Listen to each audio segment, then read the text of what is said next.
Hello everyone, welcome to our channel. This is Srishti Agarwal. तो मैं आप सभी कक्षा 8 के स्टूडेंट्स के लिए लेकर आई हूँ प्रारंभिक शिक्षा पूर्णता प्रमाण पत्र परीक्षा सत्र 2023 का विषय गणित का ये पेपर, जिससे करने के बाद में आपको कंफर्म हो जाएगा कि आपके कितने मार्क्स आने वाले हैं आपके आने वाली एग्जाम्स में। और क्या पता ये पेपर किसी भी जिले में, जो भी हर जिले में अलग अलग पेपर आ रहे हैं, तो किसी भी जिले में ये पेपर रिपीट भी हो सकता है, या फिर इसमें से काफ़ी सारे क्वेश्चन आपको अपने आगामी एग्जाम में देखने को मिल सकते हैं। तो बहुत ही इंपॉर्टेंट होने वाला है ये वीडियो। तो फटाफट से स्टार्ट करेंगे क्वेश्चन फर्स्ट से। फर्स्ट क्वेश्चन है, निम्न वस्तुनिष्ठ प्रश्नों के उत्तर दीजिए। पहला है 8/21 का गुणात्मक प्रतिलोम होगा। गुणात्मक प्रतिलोम यानी हर का अंश हो जाएगा, अंश का हर हो जाएगा, जो कि हो जाएगा 21/8 गुणात्मक प्रतिलोम। 1/4 और 1/2 के मध्य परिमेय संख्या बताइए, तो आंसर हो जाएगा 3/8, 3/8। x-4 बराबर 5 होता है, तो इसे सॉल्व करने पर हो जाएगा 5 + 4। माइनस की संख्या प्लस में हो जाएगी इक्वल की इधर आने पर, तो x बराबर हो जाएगा 5 + 4 यानी 9। पक्षांतरण करते समय दिए गए चिन्ह का चिन्ह बदलता है, किस में बदलता है? तो प्लस का साइन जो रहता है वो माइनस में चेंज हो जाता है पक्षांतरण करते हैं, बट यहाँ पर कोई भी आंसर में नहीं है, तो हम इसे ड्रॉप कर देंगे। 4 भुजाओं से घिरी समतलीय आकृति को कहते हैं, क्या कहते हैं? 4 भुजा से घिरी समतलीय आकृति को चतुर्भुज। वर्ग में चारों कोनों की नाप क्रमशः होती है 90 डिग्री, क्योंकि चारों कोनों की माप एक जैसी होती है 90 डिग्री। 225 का वर्गमूल होगा 15। 14,400 की वर्गमूल में अंकों की संख्या होगी, कितनी होगी? 3। व्यंजक a² + 2ab + b² के गुणनखंड होंगे a + b का होल स्क्वायर। मूल बिंदु के निर्देशांक हैं, कितने होंगे? 0, 0। 8/5 x² में x² का गुणांक कितना होगा? 8/5। 8x² + 2xy + 3x² + 2y²। But यहाँ पर क्या क्वेश्चन करना है वो हमें समझ नहीं आ रहा है, तो इसे ड्रॉप कर देना है। 3 की घात 0 का मान होता है 1। किसी भी संख्या की 0 का मान कितना होता है? 1। ये रट लीजिए आप, ठीक है। 6x + 18xy का सात गुणनखंड होगा 6x। 3 से विभाज्य संख्या है यहाँ पर 78। रिक्त स्थानों की पूर्ति कीजिए। प्रश्न संख्या 1 है, यदि किसी संख्या में इकाई का अंक सम संख्या हो तो वह किससे विभाज्य हो सकती है? 2 से। 2 से होती है। संख्या 18 के धन की इकाई का अंक क्या होगा? 2। अंकित मूल्य पर दी गई छूट क्या कहलाती है? बट्टा। बट्टा लिख दीजिए यहाँ पर। 8xyz - 5xyz का हल होगा 3xyz।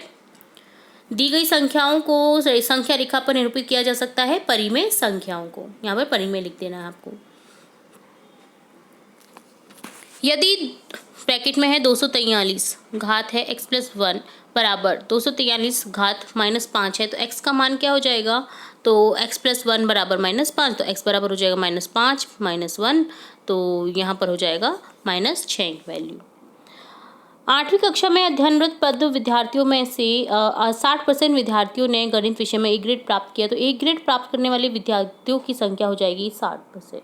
तो 60% को आपको हल करना है, तो आंसर लिख दीजिए, ठीक है। 5th क्वेश्चन है, सरल कीजिए। x - 5 का होल स्क्वायर + 10x, तो सरल करना है आपको, ठीक है।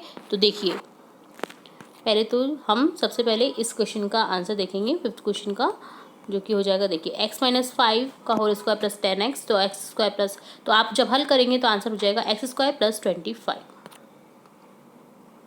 6th क्वेश्चन को आपको गोला लगा देना है, क्योंकि यहाँ पर व्यक्त नहीं हो पा रहा है कि क्या बोलना चाह रहा है ये, बट अगर हम इसे सॉल्व करेंगे तो दिए गए क्वेश्चन का आंसर ये हो जाएगा, ठीक है। 56172900। चलिए नेक्स्ट देखेंगे, निम्नलिखित अनुपातों को प्रतिशत में परिवर्तित कीजिए। अनुपातों को प्रतिशत में परिवर्तित करना है आपको। तो देखिए, 2/3 को प्रतिशत में बदलेंगे। 2/3 गुणा 100 66.66%, और 3/4 को प्रतिशत में बदलेंगे तो 3/4 गुणा 100, तो यहाँ हो जाएगा 75%। 8th क्वेश्चन है, परिमेय संख्या किसे कहते हैं? तो आंसर हो जाएगा, परिमेय संख्या वे संख्याएं होती हैं जिन्हें हम p/q के रूप में लिख सकते हैं, जहाँ p/q में q ≠ 0 है। 2x - 3 बराबर 7 का हल ज्ञात कीजिए, तो आंसर हो जाएगा यहाँ पर 2x - 3 बराबर 7, 2x बराबर हो जाएगा 7 + 3 10, x बराबर हो जाएगा 5। 10th क्वेश्चन है, एक समबाहुभुज की भुजाएं कितनी होगी यदि एक बाह्य कोण की माप 24 डिग्री हो। तो समबाहुभुज की देखिए इस तरह से निकाल देंगे। बाह्य कोण बराबर 360 बटा एन, और एन की वैल्यू होगी यहाँ पर 360 बटा 24। बाह्य कोण का माप दे रखा है तो यहाँ पर एन की वैल्यू निकल जाएगी 15 भुजाएं। ठीक है, भुजाएं बराबर हो जाएगा 15। नेक्स्ट क्वेश्चन देखेंगे, तो भुजाएं कितनी होगी 15। ठीक है, किसी वर्ग की भुजा की लंबाई ज्ञात कीजिए जिसका क्षेत्रफल 144 मीटर स्क्वायर हो। तो बहुत इजी क्वेश्चन है ये, आपको सभी के फॉर्मूले याद होने चाहिए। इस टाइप के क्वेश्चन बहुत इजी हो जाते हैं अगर फॉर्मूले याद है तो। देखिए, तो वर्ग की भुजा बराबर होता है अंडर रूट क्षेत्रफल, तो अंडर रूट क्षेत्रफल हो जाएगा अंडर रूट 144 जो कि हो जाएगा 12 मीटर। ठीक है, तो प्रत्येक भुजा हो जाएगी 12 मीटर की। चलिए नेक्स्ट है x प्लस 7y ब्रैकेट में, और नेक्स्ट ब्रैकेट में है 7x माइनस वाई का गुणनफल ज्ञात कीजिए। तो सिंपल है, गुणनफल ज्ञात कर लीजिए। देखिए इस तरह से आपको ज्ञात कर लेना है। x को 7x से मल्टीप्लाई करेंगे तो 7x स्क्वायर। ठीक है, x को y से मल्टीप्लाई करेंगे तो माइनस XY, 7y को 7x से करेंगे तो प्लस 49XY, और 7y को माइनस वाई से करेंगे तो माइनस 7y स्क्वायर। तो सॉल्व करने पर यहाँ पर हो जाएगी संख्या 7x square minus 7y square plus 48XY।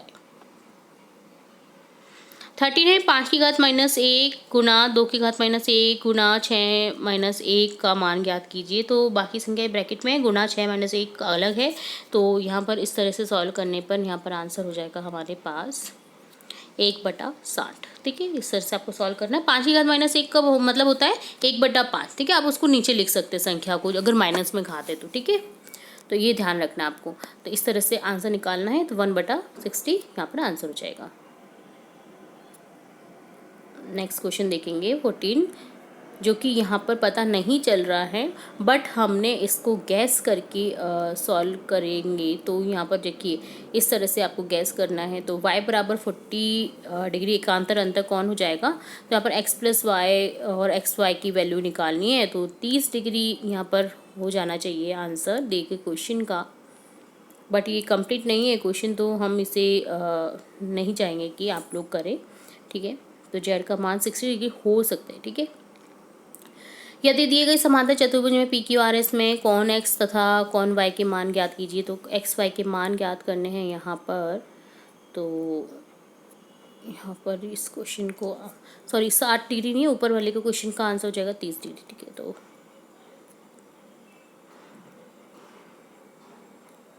एक सेकेंड। तो यहाँ पर देखिए x और y की जब मान ज्ञात करेंगे ना, तो ये आपस में सम्मुख कौन है, देखिए दोनों। ठीक है, तो यहाँ पर समांतर चतुर्भुज का आपको क्या होना चाहिए, फॉर्मूला याद होना चाहिए। तो ऊपर वाला जो 14 क्वेश्चन है ना, वो आपको ड्रॉप कर देना है, उसका आंसर यहाँ पर नहीं है। सॉरी, जो मैंने आपको क्वेश्चन बताया है, आंसर बताया है, वो 15 क्वेश्चन का है। तो यहाँ पर आप करेक्ट कर लीजिएगा इस क्वेश्चन को। देखिए, तो यहाँ पर है ना वैल्यू निकल जाएगी, इस तरह से निकल जाएगी। तो यहाँ पर ये 15 क्वेश्चन है। ठीक है, ये 14 नहीं है, तो यहाँ पर वैल्यू निकल जाएगी इस तरह से। y बराबर 40 डिग्री है, एकांतर अंतर कौन है, तो x प्लस वाई बराबर 70 हो जाएगा। x बराबर 70 माइनस वाई बराबर 70 माइनस 40, तो यहाँ पर हो जाएगा x बराबर 30 डिग्री। ठीक है, समझ आ गया, 30 डिग्री आंसर हो जाएगा x बराबर। तो x बराबर अगर 70 है तो y का मान भी 70 हो जाएगा। सम्मुख कौन है। ठीक है, तो इस तरह से निकाल लेना था। चलिए नेक्स्ट देखेंगे, मान ज्ञात कीजिए। तो दी गई संख्याओं का मान ज्ञात करना है आपको। तो यहाँ पर हो जाएगा इस तरह से आपको सॉल्व कर लेना है, तो आंसर हो जाएगा 2। ठीक है, नेक्स्ट देखेंगे a तथा b का मान ज्ञात कीजिए, जहाँ a तथा b एक अंक है। तो a और b का मान ज्ञात करना है आपको दिए गए समीकरण के थ्रू। तो यहाँ पर a और b का मान हो जाएगा 9 और 7। इस तरह से आपको सॉल्व करना है ये। ठीक है, 18 क्वेश्चन है, HOP एक आयत है, x का मान ज्ञात कीजिए। HE बराबर दे रखा है आपको 2x प्लस 4, और DP बराबर दे रखा है 3x प्लस 1। ठीक है, तो निकाल लीजिए आंसर, आपको पता तो होना चाहिए आयत का क्या होता है फॉर्मूला। तो लंबाई इंटू चौड़ाई होता है क्षेत्रफल का। ठीक है, तो यहाँ पर इस तरह से आमने सामने की भुजाएं समान होती हैं, तो इस तरह से आपको निकाल देना है आंसर। तो x बराबर हो जाएगा 3। नेक्स्ट क्वेश्चन है, देखिए ए स्क्वायर बराबर 2a घात 22 गुना 4a घात 26 का गुणनफल ज्ञात कीजिए।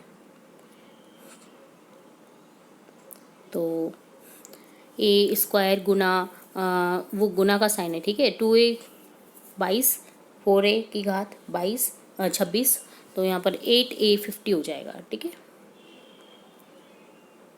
20वां क्वेश्चन है, रियाना ने एक कूलर 10% वेट सहित रुपये 300 में खरीदा, तो वेट के जुड़ने से पहले का कूलर का मूल्य ज्ञात कीजिए।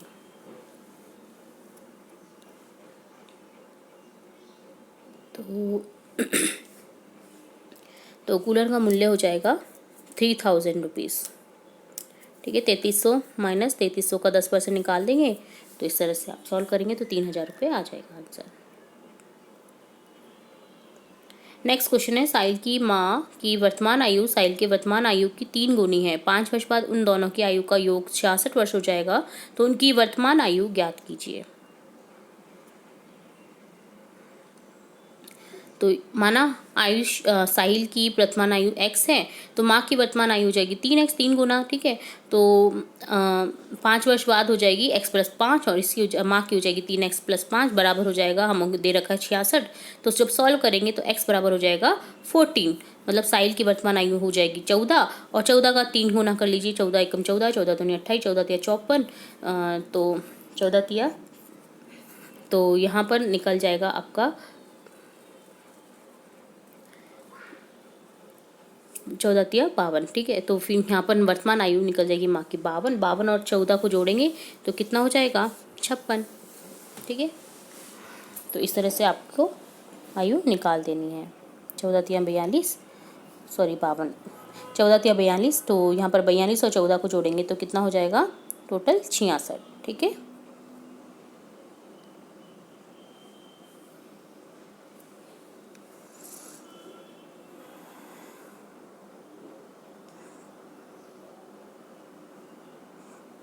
तो ये हो गया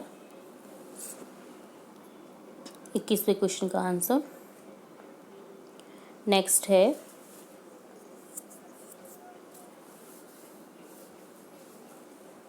उपयुक्त पैमाने प्रयोग करते हुए निम्न नविकाओं में दी गई राशियों के लिए आलेख बनाइए। तो आलेख बनाना है आपको, ठीक है। तो देखिए इस क्वेश्चन का आंसर हम देखेंगे।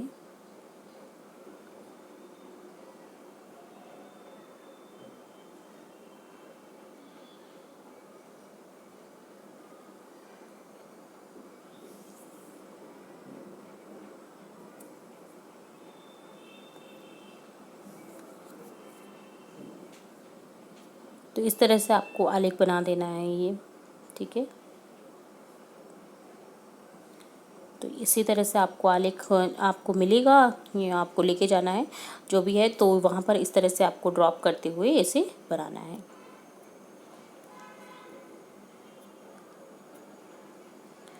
नेक्स्ट क्वेश्चन है, किन्हीं दो के गुणनखंड कर भाग दीजिए व्यंजकों में से। तो आपको किन्हीं दो को करना है, तो यहाँ पर हम देखेंगे इस क्वेश्चन का आंसर। तो देखिए पहला देखिए, तो यहाँ पर इस तरह से आपको गुणनखंड विधि द्वारा इन्हें सॉल्व करना है। तो इस तरह से आपको करना है इन्हें सॉल्व। तो इन्हें तो आप खुद ही परफॉर्म कर सकते हैं, इन्हें मुझे समझाने की ज़रूरत नहीं है, क्योंकि आप ही खुद ही समझ सकते हैं कि किस तरह से सॉल्व हो रहा है क्वेश्चन का आंसर मैं बता रही हूँ, आप इसे समझ लें, ठीक है। a + b + c ब्रैकेट में है, a + b - c को सरल कीजिए। तो सरल करना है, तो इस तरह से सरल करने पर हो जाएगा a² + b² - c² + 2ab, ठीक है। तो इस तरह से डन होता है। यहाँ पर आप थोड़ा सा कन्फ्यूज़न हो जाएगा आपको भी, क्योंकि यहाँ पर जोड़ने पर ना 42 और 14 को 66 नहीं आ रहा है हमारे पास में, ओके। तो 5 वर्ष बाद की आयु दे रखी है ना, इसलिए 66 नहीं आ रहा है, ठीक है। 5 अगर जोड़ेंगे ना तो वो आपका हो जाएगा 66, ठीक है। तो आपको कंफ्यूज नहीं होना है, ठीक है। इसी तरह से सॉल्व होगा, यही आंसर है इसका।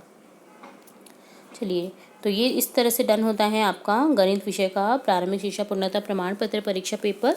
इसी तरह हम आपकी कक्षा से रिलेटेड और भी इंपॉर्टेंट वीडियोस और भी इंपॉर्टेंट जानकारियाँ लाते रहेंगे, तो जुड़े रहे हमारे चैनल के साथ। वीडियो को पूरा देखने के लिए धन्यवाद।